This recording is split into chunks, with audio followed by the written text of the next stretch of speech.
So let's create class for the appointments. I'll add it there and I'll call it appointments. And this will mimic what we did for the customers. Remember, the first thing we need is to have an access to the database, so we'll create an adapter.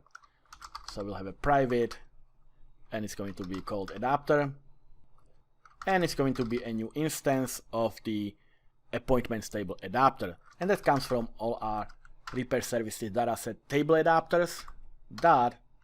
And like I said before, we use the customer, and this time we use the appointments table adapter, not the appointments list table adapter, because that is just for list of all appointments.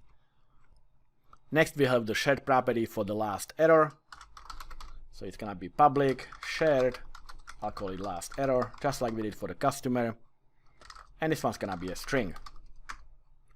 And next, just like before, when we update or delete customer, for the appointments we also need to have the original values for the appointments to pass into the update or delete methods. So I'll create a variable for that and I'll call it original appointment. And it's going to be of type Repair Services dataset dot, and we want a single row for a single appointment, so we'll return appointment row. Next, let's create a simple property that will return all the appointments. So it can be a read only, since we are only reading an SQL statement. So it's gonna be property of all that I call items, and it will return data table.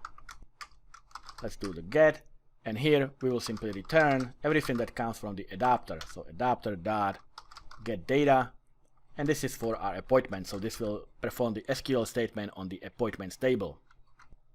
And next, remember, we will be able to filter the appointments by customer ID. We will select the customer and display all appointments for this particular customer.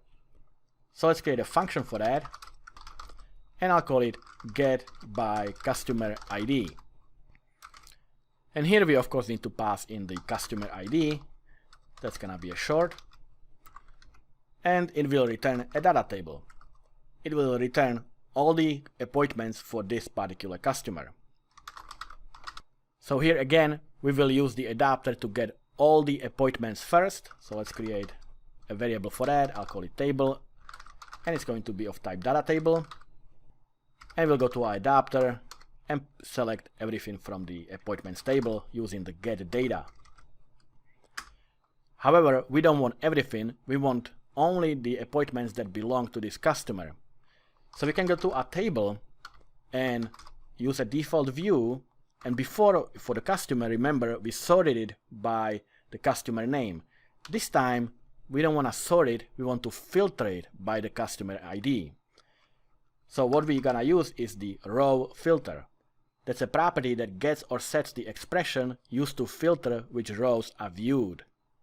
And the rows that we want are for the customer ID, so we can specify customer ID equal the customer ID that we pass into this function.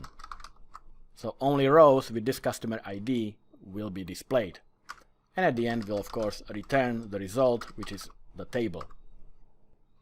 So next, let's create a function that will find an appointment by ID. Just like we did for the customer, that we found the customer by ID, we will use the same principle for the appointments.